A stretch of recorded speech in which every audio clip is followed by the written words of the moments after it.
how do you feel like you personally go about like setting yourself apart? I would say the only way to, because I audition for roles all the time and I see my twins booking them. Like, there go my twin, kitty girl. But I think the only way to do that is really with your authenticity and just lean into what it is. That's what I've learned, and that's what I'm trying to do more and more of over the years. Because a lot of times, they don't know what they want. Mm-hmm. You got to show them what it is. That's it, that's all. That's it, that's all. Tell me how you feel. That's it, that's all. That's it, that's all. Black excellence at its finest. How that skin glow, she's a true diamond. With the world at her back, she's still smiling. Never let that crown till she stays thriving. That's it, that's all. That's it, that's all. Keep it real. That's it, that's all. That's it, that's all. Is that really it though? What up, what up, what up, what up, y'all? Welcome to Daz It Daz All. My name is Casey Carnage, and I got a few guests here today. I got my girls on the couch. We got Taylor Lee Edwards, a.k.a. Black Girl with Curls, a.k.a. Dallas Bride. Yes. we also got Brittany Carr here, a.k.a. Southern Belle, a.k.a. Miss Sweet Tea. Okay. And today I want to talk about, breaking in the business. They are both beautiful actresses. They are also some of my friends who I think are some of, I have some of the most talented friends ever.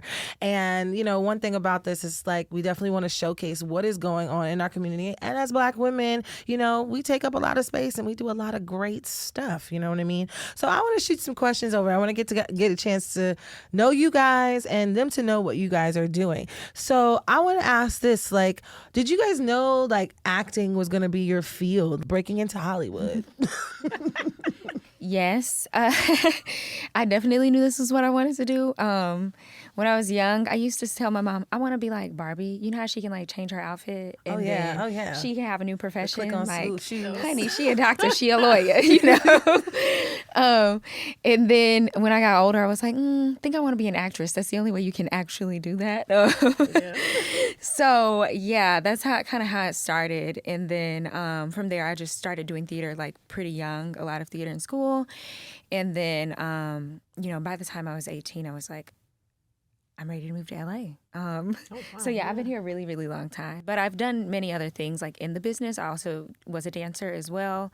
And, that kind of took me a different path for a little while. And then I came back to it. Yeah. Nice. What about you, Brittany?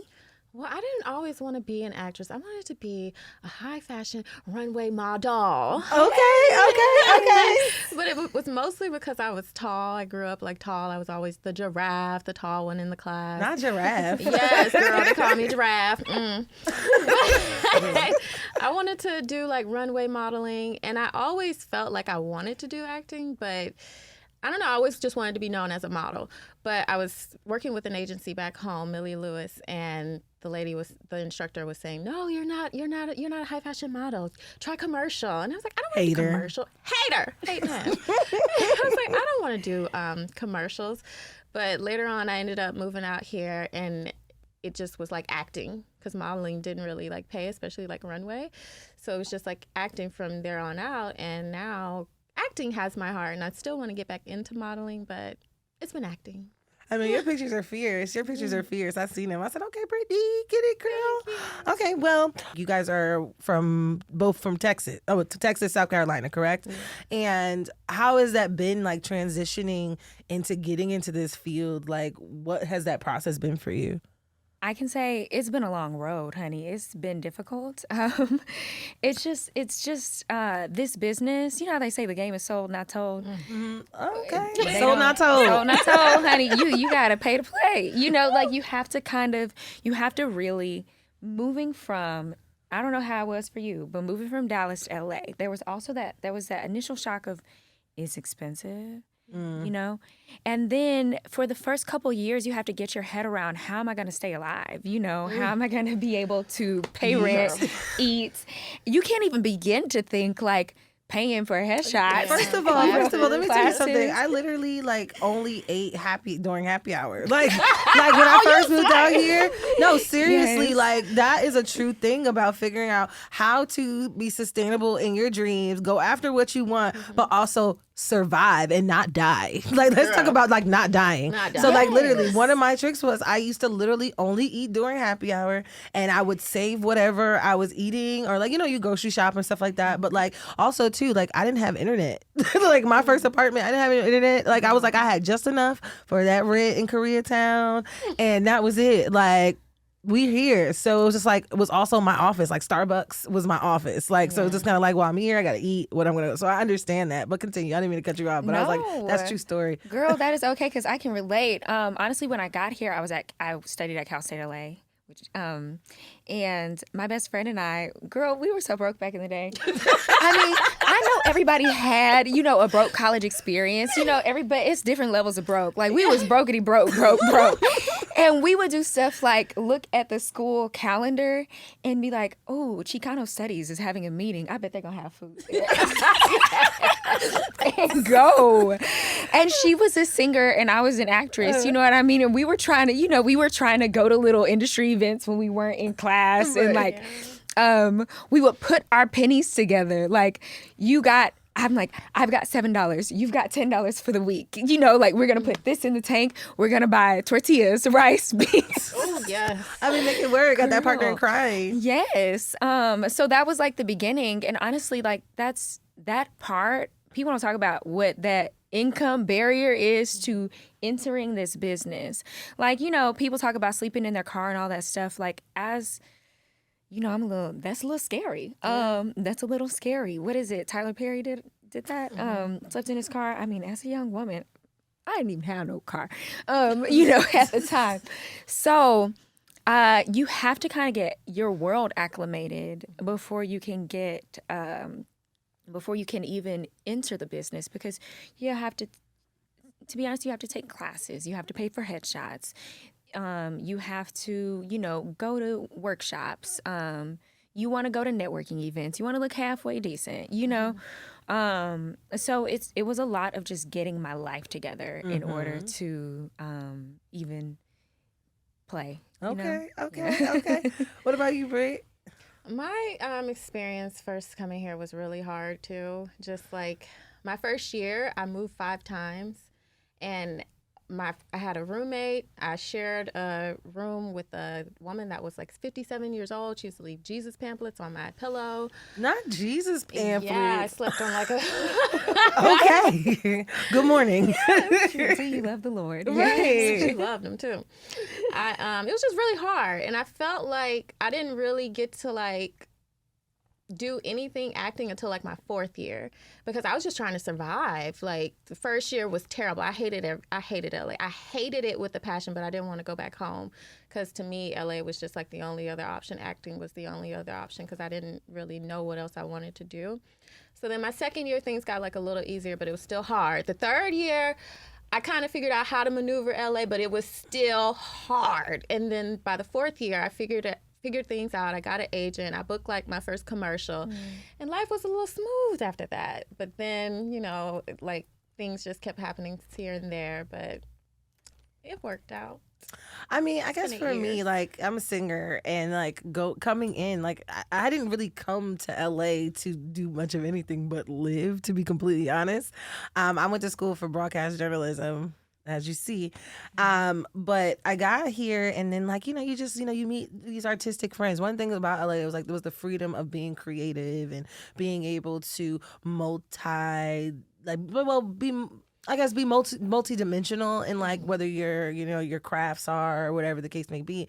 And that struggle city life is real, because like it's like there's no right time to get up and do what you want to do. You just got to do it and then figure it out along the way. And it's like it was very hard. Like LA is not an easy place. Like it is a place where like you have to buckle down, and then sometimes those sacrifices that you have to make, and like you said, like you didn't start doing anything acting until the 4th year. That is some real shit. Like it's like I have to make sure that I can like pay for whatever. I have to make sure that I can go wherever, and if I don't have those means, sometimes there's people working not working in what they want to work on, and they're like and then also dealing with that mental that mental back and forth in your head. Like that doubt creeps in. Like, should I be here? Like, how long can I take this? Like, you know what I mean? The crying at night and stuff like that. So the process of getting to where you want to be is something that we should talk about more, because it's not like people see the end product and they think like, oh, well, you got everything together. I see you on this. Yeah, girl,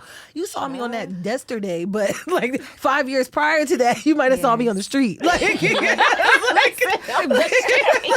a change. For real. Like, so it's like these conversations really have to be had, because like there are people behind us. Like, I always think about like, you know, like we all, you know, unfortunately or fortunately, depending on the way you look at it, like we're not always going to be here. So I was thinking like, what am I going to leave behind? Like the only memories that you're going to have are what is going to be shown, how you treat people and stuff like that. So, you know, like I like to think about it that way. Like, yeah, my struggles are real. Yeah, my story is real. But like, there's things about that struggle that I didn't need. You know what I mean? Like, I did need that resilience. So I would say, okay, so you guys do a lot of auditions. Like, as you know, we all do a lot of auditions. Tell me one of your funniest audition stories. I'll let you go first because you already sound like you got it. Listen, I did this thing. I never thought I would do this in life, but it was an audition, and it was for something black woman something. And y'all, I never thought I would do this. I took my wig off and threw it. Yes, for the audition, because it was like at the end of the audition, the black woman's supposed to get like mad and angry, and it was something F that, and I didn't book it. You didn't book it? No. I didn't book it. The commitment, though. It was the commitment. Did they laugh in the They room? did. Okay, well then I guess mission accomplished in a sense. She said no, accomplishment would have been booked. It was so embarrassing. And every time I see stuff like that on TV, I'm like, damn, why they don't do that as a black woman? Take your wig off and throw it. But I felt like it went with the character. So in my defense, but yeah. Yeah. How about you, Taylor? I have a story. It's so cringe. I I don't can't know wait to hear if it. it's funny. It's just so cringe. Girl, it's so cringe. I get icky thinking about it. Okay, so it was kind of as a person who worked in theater, who, you know, did a lot of theater growing up. When you move here, you don't just know exactly what to do in an audition, right? Mm-hmm. And this was kind of early in my journey. So I got an audition. Somehow I had magically, you know, gotten an agent. And he sent me on, I've been to a few commercial auditions, but this was like a theatrical one. And he sent me on an audition, y'all. And he sent me on the audition. So I go and I'm, you know, practicing my lines. I know my lines. And then I get there and I go in, and you know how like right away the energy in the room, they not feeling you. Oh, Right. yeah. They're not feeling you. I feel that. They not buying what I'm selling. They not picking up what I'm putting down. So they were not feeling me already. And then I did my audition, and I think, okay, what it was, I didn't read the sides thoroughly. To be honest, I wasn't prepared. Right. I was so focused. This is a problem a lot of actors have as starting off. I was so focused on the words that I had to say coming out of my mouth. I did not pay attention to like the stage directions. I didn't, you know, I wasn't as thorough as I should have been. So the woman was like a journalist, and I thought that she was talking straight to the camera the whole time, you know, just like this, like talking straight to the camera. And actually it was just like it was a radio show. Mm-hmm. So she was not supposed to be talking to the camera. Mm-hmm. And so afterwards, like the woman was like, the woman across the room, it was another black woman. It was another black woman too. So she wasn't playing with me, you know, and she wasn't playing with me. And she was like, why did you choose to play the audition to camera? And you know me, I was like, I was just being my sweet little Texas self. Like, oh, I don't know. I mean, I just thought, like, I didn't, right then when she asked that question, I was like, shit, I misunderstood something, you know? And I was like, oh, I'll try to play it off, you know, charm them like I do most people. So it works on most of them. So I was like, oh, I don't know. I can do it another way, you know? Okay. Yeah. And she was like, yeah, no. She's like, that's okay. And she says, were you like a pageant girl or something? Ooh. Oh, it's the hate for me. It's the hate. It's the That's hate. what I said. That's the what I hate. said. That's what she said to me, and I was like, no, I wasn't. I guess I'm just smiley, I didn't know what to say. I was like, am I giving pageant girl? I don't know. Maybe. Are you telling me I need a different job? Like, what's up? Like, give me the tea. You got another role? You got an audition for that? Like, you got a role for that? Yeah, I Exactly. left and I felt so icky. And it was just honestly like, it's not what she said. It was like the tone and the way that she said it. You know what I mean? Probably 'Cause very condescending. Yes, it was so condescending because she could have said, "Oh, did you ever do pageants? Like you seem like that would have been no, but maybe I should." Right, exactly. No, she was throwing shade. So yeah, that's my story. I don't know if I have any like funny audition stories, but I remember when I did my first commercial audition, and it was like a Christmas one because I used to get sent on a lot of like singing auditions, and it was like for this choir or whatever. And I remember I first went in and I had like this ugly sweater kind of Christmas outfit or whatever, and then I came back to the callback. I got a callback. I was like, oh shit! I was like, I don't even do this. I'm just here, right? I don't even do this. I'm just here, and I got a callback. Whoop, whoop. Like I was excited about the callback. Fuck the actual booking. I was excited about the callback. But this time I wore. Actually, this is funny. This time I had this Christmas dress on, and I didn't know because I wasn't really trained in that like if you get a callback, come in what you were wearing the first time, right? Like look similar. And I came back in this dress that was like a Christmas dress, but it was like tight, and it said ho ho ho on it. Body yaddy. It was body yaddy, and I was like, yeah, I'm back to the. And I looked, I was like, and then I went back to my. She's like, well, what do you think happened? And I told her what happened. She's like, well, why did you wear what you had the first time? I was like, I don't know. It was Christmas theme. I wanted to give him a little sazon. Who knows? I don't know why I wore it, but like nonetheless, that was definitely a lesson learned. Like continuity is real, and whatever they saw the first time, I should have brought back the second time. But I was just like, I couldn't believe that I went to audition with a dress that said ho ho ho on it. I don't know, but it is what it is. It is what it is. So like, you guys are young Black actresses, and I'm sure like you guys are usually, it's a tight cast situation. There's a bunch of you guys in the room, probably look similar to each other. Like, how do you go about like setting yourself differently from everybody, whether it is your audition process or what you're wearing or your demeanor? Like, how do you feel like you personally go about like setting yourself apart? I would say the only way to, because I audition for roles all the time and I see my twins booking them. Like, there go my twin, kitty girl. But I think the only way to do that is really with your authenticity and just lean into what it is. That's what I've learned, and that's what I'm trying to do more and more of over the years. Because a lot of times, they don't know what they want. Mm-hmm. You got to show them what it is, what you bring to the character. So be your own unique self and lean into your own strengths, and just add your own little pizzazz to it. That's you guys not being mean girls in the room, like. They no shade, like no. How about you, Brittany? I would have to say the same authenticity. And I didn't really like start booking commercials until like I went in there as myself and throwing like my Southern twang in there. Like I was in when Dustin Felder was alive, I took his at his studio, I took one of his commercial classes, and the instructor, Marcus Brown, I did a commercial read, and then I just, did it in like my professional voice. But he was like, no, you're from the South. I'm from the South. Like, throw your little Southernness in there. And I was like, throw my Southernness in there. So I threw it in there, and it gave the commercial like a completely different read. So when I went to another commercial audition, I was like, well, let me just like really just be myself. Like if I'm like talking to a friend, and I got on a veil. I didn't book that one, but the next couple ones I ended up booking. So now when I go into like auditions, even if it's like theatrical, I try to like bring some part of like myself. Like how can I make this like more me, or like how can I like act like I'm talking to like my friend or my sister or my mama, because we real country. So I don't always do like my country, like my Southern accent, even though it's there, even like I'm not trying to do it right now, but it's still coming out. I still try to just give it more me, and how would I like handle that situation and be true to like who I am.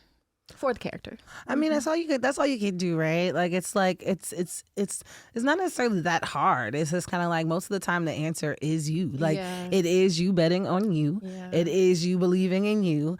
And sometimes, you know, especially in Hollywood, you know, it's the typecasting, it's the pitting against each other. It's the well, you look like this person, can you do it like this? And most of the time you're winning when you're being yourself.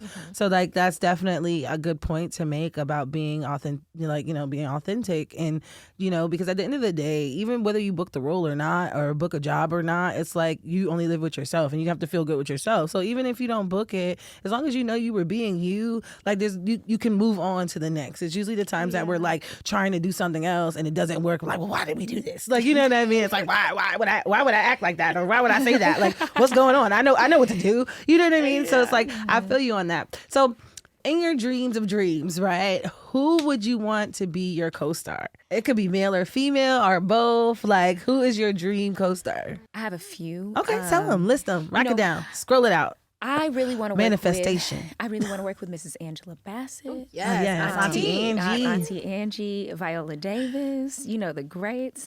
And then also in my mind right now, I'm also writing some stuff on my own. And if I could work. My dream casting is for me and Miss Jennifer Lewis to work together. Oh yes. That's the mother of Hollywood. I love her. Yes. Jennifer Lewis is the best. Like she's like, it's like one of those people. There's two people that I think get paid to be themselves. Like it's not necessarily they're doing anything different or they're like touching deep down inside. Like Viola Davis, she's taking you on a journey. But like there's two. Jennifer Lewis, she literally gets paid to be herself. Like it doesn't matter what role it is. That's who she is. Samuel Jackson, he gets paid to be Samuel Jackson in different costumes. Like that is Samuel Jackson, whether he's on the plane, whether he's in Django, like that is Samuel Jackson. And Will Smith too. Will Smith gets paid to be Will Smith. Like it's like one of those things, but it goes back to what y'all were saying about being authentic, like authentic. Why can't we speak today? But it is what it is. Y'all know what we're talking about. They'll put it on the bottom of the screen. You'll get what I'm saying. But like I think that is so cool because it's kind of like a lot, you know, the rest of us gotta be deep, like you got change your accent, change your clothes, and these motherfuckers showing up being them getting $100 million checks. How about you, Britt? I would have to say Michael B. Jordan. I love him. Like as a love interest? Yeah, love interest. Okay. Michael B. Meryl Streep. Freaking love Meryl Streep. I love Meryl. Julia Roberts. Just like a lot of my old faves. Julia Roberts. Halle Berry. Miss Berry. Please. I love her. Yeah. Now would she be your mama, your sister, your auntie, or your opposite? Like, are you like Glinda the Good Witch, and she's like wicked, like the Wicked Witch of the West? Like, how is that dynamic? Where would you see that? I don't want her to play my mama. Maybe like auntie. I mean, no shade. She gets into mama era. I would like to see her. I don't think I've ever seen her be a mom. Other than and like, was it? Well, that one. I'm talking about like a grown kid. Like, you know what I mean? She usually has like a baby. Like, yeah, she could be your fine auntie. Right? Yeah, fine auntie. Yeah. Okay, so be my fine auntie. I like groups of like actors that like act together. And one of my favorite movies is First Wives Club because I love Goldie Hawn, I love Diane Keaton, I love Bette Midler, I love all those biddies, and I would literally want to take them and just put me in the middle of that. See what happens. But like on my black lady side, you know, there's definitely a Jennifer Lewis, definitely a Viola Davis, a Taraji P. Henson. Like I think that would just be fun. Like me with her, like I feel like being a co-star with her doing a film, like it would definitely be some comedy wild shit because that shit would be hilarious to me because I think she is hella funny and I think that she is so talented. As far as a guy is concerned, it would be Idris Elba for me, like, and that would have to be a love interest for me, and then like a young girl crush, Morris Chestnut. That would have to like he could be my daddy. I got a game though. Now we were talking about our co-stars and stuff like that, and I want to do a game. Who would you want to on set kiss? All right. We're going to do this and that. We get options? Yeah, I'm about to give you the options, girl. I'm about to give you the options. You ready? Yes. All right. Boris Cujo or Morris Chestnut? Boris Cujo. Oh, good, because I got more. Girl, I was about to say, we ain't finna fight. let me tell you something. I mean, I love them both. I mean, like I'll the take them both. chocolate. Okay. Idris Elba or Dwayne The Rock Johnson. Idris. Idris. Absolutely. Absolutely. Okay, so, I always say his name wrong, so don't get mad at me. Is it Damson Idris? Oh, Damson Idris or Michael B. Jordan? Oh, Michael B, my baby daddy. Ooh, he's your baby dad. Oh, I don't know. These are some good options. Oh, not this. Not the body rolls. She's like, I can feel it in the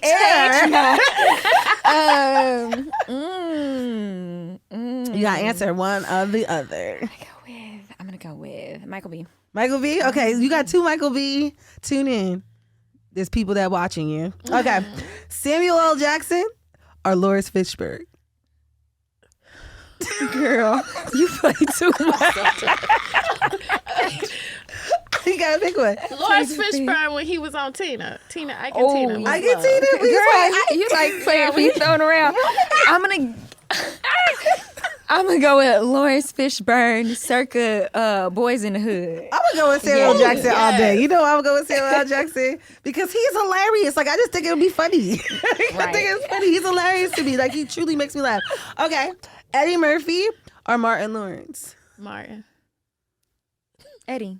I'm gonna go with Eddie. I think Eddie was cute. I mean, he was cute. He had them like in raw. He had them red pants on. Like okay, and even now, I think he's aged better than Martin Lawrence. Martin did put on a little weight. Yeah, he was like put a little more weight, you know, whatever. But you know, like Martin is funny, you know, like I think they're the greats. And like Eddie Murphy don't look bad now. Like he got his little old man glasses going on. Like he could get it. All right, I got another one. Danny Glover or Morgan Freeman? You are so wrong for this. The viewers want to know. You know, we ain't never seen Morgan Freeman young. No. We ain't never seen that. I mean, granddad versus granddad. That's what we're looking at. Lord Jesus. I'm gonna go with. You gonna go? I'm gonna go with Danny Glover. Danny Glover.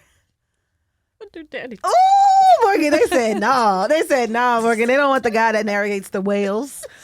Okay. Tay Diggs or Kevin Hart? Tay Diggs. Hey. I don't know. Tay Diggs is fine, but Kevin has gotten very good looking over the years. Like he's working out. Like does he's little no, you don't see that? No. He's No. Kevin, they trying to play you, Kevin. Ain't nothing wrong They with trying to the play man. you, Kevin. If you watch it, Kevin, tune in. I see you. Okay, well, I guess my next questions will be to you ladies. I want to know, I like to leave messages on this show. Basically, you know, because we got to talk to the people behind us, you know what I mean? Like the people did before us. Like, what advice would you give, like, as far as somebody who may be doubting themselves by saying, like, you know, it's hard. It's, you know what I mean? Like, I'm running into challenges and I'm doubting that this is even what I'm supposed to be doing. What kind of advice or, you know, non-advice, maybe you don't want to be like, maybe this ain't for you. I don't know. But like, what would you tell them? I would say I think that there's so much joy on the other side of these hard times. So just keep going through it so you can get to it. But also I think prioritize your creativity, even if it's just for 30 minutes, if you want to, you know, do some sort of activity, like even if it's just writing something, you know, sometimes doing yoga, like clear your head a little bit, prioritize your creativity. And then also follow your own bliss, because there's no one way to success, right? So I started in theater, and also a lot of people say in LA, like in LA, there's not a lot of like lucrative theater. You know what I mean? You're not gonna make a lot of money. But that doing a lot of theater has introduced me to the majority of the people who have built my network, people who have kept me alive and thriving, you know, during those hard times. And then also those relationships planted the seed. I planted the seed in the theater towards when those people were writing films, they were casting me in it. You know, when they're directing a film, they're casting me in it. So just keep working away and do what moves you, whether that's social media, whether that's writing, whether that's doing the theater, whether that's starting a podcast. there's no specific steps laid out to success. That's what I would say. Okay. I would have to say just take a step back if you need to, because I feel like I've been going through that. Like I've been going hard for like I feel like I've been going hard. I can go a little harder, but I feel like I've been going hard for like 8 years, and I've been exhausted because I've just been like trying to do acting, trying to get to the next gig, trying to like book the next job. And I feel like I've burnt myself out. So I would just say like really just take time for yourself and try to focus on things outside of whatever it is that you're trying to do, like if it's acting, if it's modeling, if it's writing or whatever. Because I never really like have taken like time for myself. I've never really like gone on a trip. I've never really like done any of the things that I like on Instagram and I see other people doing. So that's what I'm trying to do right now. So just maybe taking a break from it, step back from it, and then return to it and see how you feel about it. I feel that. I mean, that goes into kind of segue what I would say. I feel like the biggest thing for me, I guess I would give out is, show up for yourself and be kind to yourself and give yourself grace, because like anything or any industry or whatever you decide to do, it's always some type of figuring out. Like there is a map. There's no wrong or right way to take that map. There's no time limit on whatever you want to go. And if you really set yourself up on your goals and you're literally actively pushing towards those goals, eventually it'll happen, right? It'll happen maybe. And also too, sometimes it might not be in the way that you thought it was going to happen. Like it may come up to be something way more beautiful and way more exciting for you. And maybe it might turn you into a different career or a different stage. Like you may start off acting, you may start singing, next you know you're directing a movie. Like there's so many beautiful things that can happen when you show up for yourself. So that's what I would say. Show up for yourself. Like good and bad, because we just don't know at the end of the day. Well, I want to thank you guys for coming on my show. And I think that the biggest thing about this is building the community. And I really want to make sure that we're being seen in all facets of life, whether we're just talking, shooting the shit, or really saying some things. And you guys are really pushing what you're doing, and you guys are getting to where you guys want to be. So like, can we find you guys anywhere right now? Like where can they like look you up? I'm on Instagram at Taylor Leigh Edwards. Leigh is how that's spelled. And I'm also on IMDb, Taylor Leigh Edwards. I'm also currently I have a film being released later this summer. It's called Black Terror. So be on the lookout for that. We're premiering at Cannes in 2 weeks. So keep your eyes peeled. Yes. That's amazing. Where can we find you, Britt? You can find me on Instagram at with the love, LOVE_BRITTANY, with the love _Brittany. And I'm on IMDb Pro. Brittany Carr, the third, but I'm not the third because everybody else took the other pages. But yes. Oh, thank you, ladies, again for coming on the show, and thank you guys for tuning in. If you guys have any questions or you can relate to anything we've talked about today, please leave a comment, like, subscribe, share. If there's anything you want to pick apart and y'all want us to talk about next time, let me know that too. And that's it. That's all. Daz It Daz All is written by me, Casey Carnage, and produced by myself and Rick Barrio Dill. Executive producer is Duff Ferguson. Our senior producer is Sabrina Siewert. Associate producer, Bri Coorey. Audio and video engineering and studio facilities provided by S.L.A.P Studios LA, with distribution through our collective for social progress and cultural expression, S.L.A.P the Network. If you have any ideas for a show you want to hear or see, please email us at info@slapthepower.com. And as always, go to dazitdazall.com and sign up there to make sure you will never miss a thing. See you next show.